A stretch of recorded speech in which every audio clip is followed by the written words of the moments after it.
Hello friends, again we are going to learn statistic.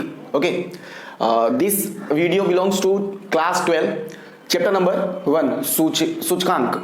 Okay, सूचकांक chapter का नाम है. ये एग्जाम के अंदर 12 मार्क्स का है, वो हम पढ़ने जा रहे हैं. इसके मैंने 1-2 वीडियो मैंने बना दिए हुए हैं. I have already made video. मैं आपको डिस्क्रिप्शन में इसका लिंक दे रहा हूँ नीचे. जब आप डिस्क्रिप्शन में जाओगे तो वहाँ पे मैंने इसके लिंक दिए हुए हैं, इसके पहले वीडियो जो है उसके. ठीक है, तो टॉपिक 3 और 4 जो है मैं चलाने वाला हूँ. कितने टॉपिक में इस चैप्टर में मैं पढ़ाऊँगा ये मैंने पहले नंबर के वीडियो में मैंने एक्सप्लेन कर दिया है. ओके, तो here we are going to learn topic 3 and 4. तो एक बात मैं फिर आपको कहना चाहूँगा कि गाइस आप बिल्कुल अपनी स्टडी को लेकर के सीरियस नहीं हो. ठीक है, आप प्लीज़ सीरियस हो जाओ अपनी स्टडी को लेकर, क्योंकि मैंने देखा है काफ़ी जो है 12th के जो स्टूडेंट्स हैं वो इग्नोर करते हैं वीडियोस को. ठीक है, अगर आप वीडियोस देखोगे नहीं तो आप उसके चैप्टर पर कमांड नहीं कर पाओगे.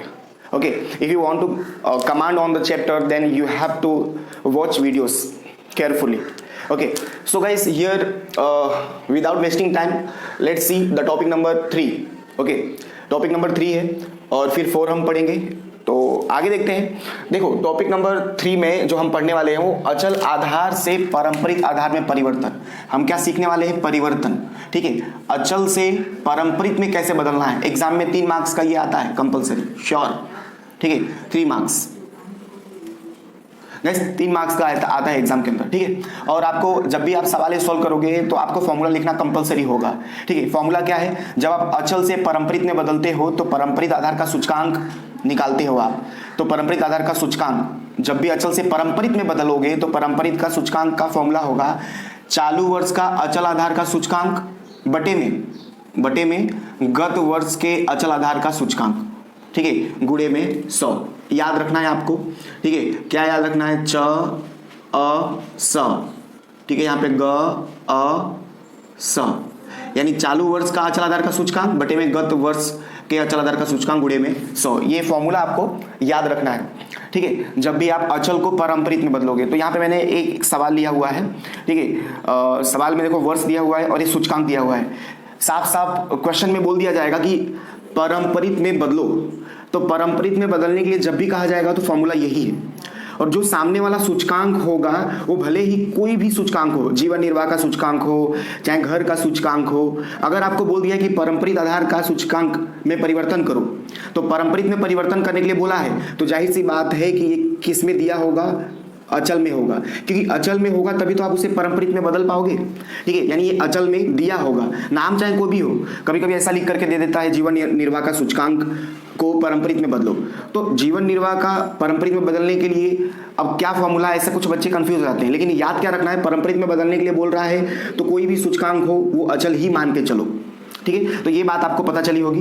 अब इसमें क्या करना है? पारंपरिक वाले में क्या करना है? जैसे पहले करते थे ना टॉपिक नंबर 2 के अंदर, वैसे ही इसके अंदर करना है. इसमें क्या करना है अपने को? 120 बटे में. अब यहाँ पे गाइस ध्यान रखने वाली बात यहाँ पे ये है कि जब भी आप पारंपरिक आधार का सूचकांक आप इसमें फाइंड करोगे तब आपको ऑलवेज 120 जो दिया होगा. ठीक है, 120 जो आपने ये लिखा तो अब फॉर्मूला क्या बोलता है? गत वर्ष का अचल आधार का. गत यानी पिछले वर्ष का कुछ नहीं है. तो 120 जो सूचकांक दिया है वही सूचकांक नीचे ले लेना है. गुणे में 100 रहता ही है. ठीक है, फिर से समझ लो. 120 तो आप लिखोगे ही. अब चालू वर्ष का 120, चालू वर्ष मतलब जहां पे आप गणना कर रहे हो तो 120 दिया हुआ है. अब गत वर्ष यानी पिछले वर्ष का, इसके पिछले वर्ष का कुछ नहीं है तो 120 ले लो. गुणे में 100 फॉर्मूले में ही है. ठीक है, तो इस तरह से यहाँ पे हो गया. अब यहाँ पे आप ये कैंसिल होगा तो क्या आएगा? 100. अब यहाँ पे 132 बटे में इसके पिछले वर्ष का क्या है? 120 गुणे में 100. ठीक है, अब यहाँ पे देखो 96 बटे में इसके पिछले वर्ष का क्या है? 132 गुणे में 100. अब यहाँ पे 144 बटे में इसके पिछले वर्ष का क्या है? 96 गुणे में 100. अब यहाँ पे देखो 138 बटे में इसके पिछले वर्ष का 144 गुणे में 100. फिर यहाँ पे कितना है? 108 बटे में इसके पिछले वर्ष का 138 गुणे में क्या आएगा? 100. ठीक है, अब मैं कैलकुलेशन भी कर देता हूँ. तो देखो 132 भागे हमें क्या करना है? 120. तो यहाँ पे आ गया आपका 110. कैलसी आपके पास हो तो आप भी कर सकते हो. 96 बटे में 132 गुणे में 100 करोगे तो 72.72. ठीक है, उसके बाद 144 भागे आपको 96 करना है गुणे 100 150. ठीक है, 138 भागे 144 गुणे 100 करोगे तो 95.83। 108 भागे हमें करना है 138 गुणे 100 करोगे तो 78.26। ठीक है, इस तरह से आपने देखा कि अचल से हमने परम्परित में कैसे बदला। ठीक है, ये 3 मार्क्स का एग्जाम के अंदर आता है। उम्मीद है कि आपको ये जो मैंने कैलकुलेशन किया आपको समझ में आया होगा। अगर समझ में ना आया हो तो एक बार फिर आप रिवर्स आप बैक करो और फिर से एक बार इसे देखो। ओके, अब आते हैं अपने टॉपिक नंबर 4 पे। ठीक है, टॉपिक नंबर 3 जो है, अगर आप समझ में आया हो तो एक लाइक शेयर सब्सक्राइब जरूर करें। अब बात करते हैं हम टॉपिक नंबर 4 की। तो टॉपिक नंबर 4 में देखना, टॉपिक नंबर 4 में क्या है कि हमें यहाँ पर परम्परित से अचल में बदलना है, अचल में परिवर्तन करना है। यहाँ अचल से परम्परित में हमने बदला और यहाँ परम्परित से अचल में बदलना है। तो जब परम्परित से आप अचल में बदलोगे तो उसका फॉर्मूला अलग है, इससे अलग है। ठीक है, फॉर्मूला क्या है तो देखो, अच्छा आप परम्परित को अचल में बदल रहे हो तो अचल का सूचकांक बराबर क्या होगा, चालू वर्ष का परम्परित आधार का सूचकांक। ध्यान रखना, चालू वर्ष के परम्परित आधार का सूचकांक और गुणे गत वर्ष के अचल आधार का सूचकांक पूरे के बटे में 100। ठीक है, ये फॉर्मूला है। आप एक बार बुक में भी इसको देखना, अगर यहाँ पे आपको क्लियर ना हो रहा हो तो बुक में एक बार आप देखो। और जब भी आप ये गणना करोगे तो आपको फॉर्मूला लिखना पड़ेगा। 3 नंबर का एग्जाम के अंदर आता है। ठीक है, you have to write this formula always whenever you calculate this type of topic. Okay, तो गाइस यहाँ पे देख सकते हो, फिर से एक बार बोलता हूँ, अचल आधार का सूचकांक बराबर चालू वर्ष का परंपरित आधार का सूचकांक गत वर्ष के अचल आधार का सूचकांक बटे में 100। ठीक है, तो इस तरह से यहाँ पे जो है यहाँ पे कुछ मैं लिख देता हूँ, लिखा हुआ था 108.86 था। ठीक है, ऐसा लिखा हुआ था। चलो, तो इस तरह से आप देख सकते हो, यहाँ पे वर्ष दिया हुआ है, सूचकांक दिया है और आपको बोला है कि अचल आधार के सूचकांक में परिवर्तन करो। ठीक है, तो अब यहाँ पे ये कौन सा सूचकांक है नहीं बोला है, कभी कभी बोल देता है कि परंपरित, ऐसा ऊपर लिख देगा। इस सवाल में नहीं लिखा हुआ था, तो चाहे लिखा हो यहाँ चाहे ना लिखा हो, अगर आपको अचल में बदलने के लिए बोला है तो ये मान लो कि क्या है, ये परंपरित है, ऐसा मान लो। अब परंपरित को आप किस में बदलोगे, अचल में, तो फॉर्मूला ये होगा। तो फॉर्मूला क्या बोलता है, जब आप अचल में बदलोगे तो चालू वर्ष का परंपरित आधार का सूचकांक, तो ये परंपरित चालू वर्ष जहां गणना करोगे वही चालू वर्ष है। तो यहाँ पे चालू वर्ष का परंपरित आधार का सूचकांक कितना है, 134.8। अब गुणे चाहिए अपने को गत वर्ष, ध्यान देना गाइस, गत वर्ष का अचल आधार का सूचकांक ये नहीं दिया हुआ है। तो जब नहीं दिया है तो कोई भी सूचकांक ना दिया हो तो उसको आप यहाँ पे 100 मान लो, बटे में 100 यहाँ रहता ही है। तो जब ये दोनों कैंसिल करोगे यू विल गेट 134.8। अब यहाँ पे इस तरह यहाँ पे लेके आओ, जो अब यहाँ पे देखो, अब यहाँ पे चालू वर्ष का परंपरित आधार का सूचकांक, अब यहाँ पे गणना कर रहे हो तो यही हो जाएगा चालू वर्ष 115.28 गुणे में। अब ये जो है गत वर्ष का अचल आधार का सूचकांक, ये देखो अचल है और ये गत वर्ष है, यानी ये यहाँ पे आएगा। जब भी आप अचल में बदलोगे तो ये यहाँ पे आ जाता है 134.8 बटे में 100। अब यहाँ पे क्या आपको गणना करना ही पड़ेगा, तो चलो मैं लिख देता हूँ पूरा यहाँ पे 115.57 इंटू यहाँ पे 100। ठीक है, ध्यान से समझते हैं ना, 107.29 गुणे में यहाँ पे 100, फिर यहाँ पे 109.91 गुणे में, फिर यहाँ पे 100, फिर यहाँ पे 108.86 गुणे में, फिर यहाँ बटे में 100। तो देखो एक्चुअली करना क्या है, ये पूरा आपको गणना करना ही पड़ेगा। अब यहाँ पे देखो क्या लिखा है, 115, ध्यान देते हैं ना, 115.2 गुणे में, सॉरी 115.28 गुणे 134.8। ठीक है, अब आगे क्या करना है अपने को 100, तो ये आ गया 155.40। अब ये यहाँ पे आ जाएगा। ठीक है, जैसे ये यहाँ पे आया वैसे ये यहाँ पे आ जाएगा 155.40। ठीक है, अब इन दोनों का मल्टीप्लाई होगा तो देखो क्या लिखा, 115.57 इंटू 115.57 गुणे में क्या है 155.40। ठीक है, भागे क्या करना अपने को 100, तो यहाँ पे आ गया 179.60 यहाँ पे आ गया, तो ये यहाँ पे आ जाएगा। ठीक है, 179.60 बराबर, अब ये करो, यानी देखो इस तरह से आपको गणना करनी है, एक बार खुद भी करना जिससे कि आइडिया लगेगा।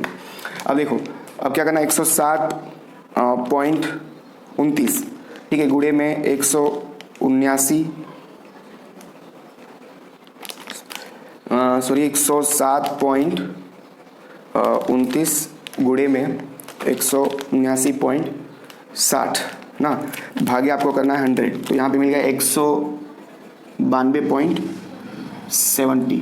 अब यहाँ पे आ जाएगा, ये जो है यहाँ पे आ जाएगा 192.70। तो अब 192.70 इंटू अपने को करना है क्या, 109.91 गुणे में 192.70, तो भागे अपने को करना है 100, तो ये हो गया 211.79। अब यहाँ पे आ जाएगा 211.79, ठीक है। गुणे में अब अपने क्या करेंगे 108.86, ठीक है, भागे क्या करना अपने को 100, तो ये हो गया 230.68, ठीक है। तो इस तरह से ये आपको करना था। परम्परित को जब भी अचल में बदलोगे तो आपको इस तरह से ये गणना करनी रहेगी, ठीक है। उम्मीद है कि आपको ये समझ में आया होगा, ठीक है। Hello friends, today we have finished 2 topics, okay, and yesterday we also finished 2 topics. Guys, मैं कहना चाहता हूँ कि हमने इस चैप्टर के अंदर जो है टॉपिक 1, 2, 3, 4 इस तरह से हमने 4 टॉपिक जो है इस चैप्टर के अंदर हमने फिनिश किए। I want to say that guys, please carefully इसे वॉच करो, ठीक है। Without watching you can't understand. Make a note and think over it how to solve and search the same question from your book and write yourself so that you will build a confidence in yourself. Guys, मैं फिर आपको बोलना चाहता हूँ कि ये जो chapters में वीडियो आपको मैं बना के देता हूँ तो आपको इसे खुद एक बार करना चाहिए। In 12th class, frankly I want to say, no one give their intention on video. They never want to learn by videos. Why I can't understand, but these people are very you can say lazy. They are not preparing their works. They are very lazy to watch the video. Even they can't see what is the notification. Guys, really I want to say, please check what video uploaded today by your sir. If you don't care about yourself, no one care you. Can you understand? I always see in my YouTube, especially 12th class never see videos. They are very careless. They think they will do themselves. They will always think they will prepare themselves, but this is not fact. You have to take a guideline by your sir who correct you. Without watching these videos you can't understand the chapter, and if you can't see the first video, I'm sure you can't understand the further videos. So that please watch the video so that you will able to solve the questions. You are in class 12, guys, you are in class 12, though you are not watching videos. I am very sad to see these things. So guys, please, I'm again insist you to watch these videos and share with your friends as much as possible. Thank you for watching still to me. Thank you.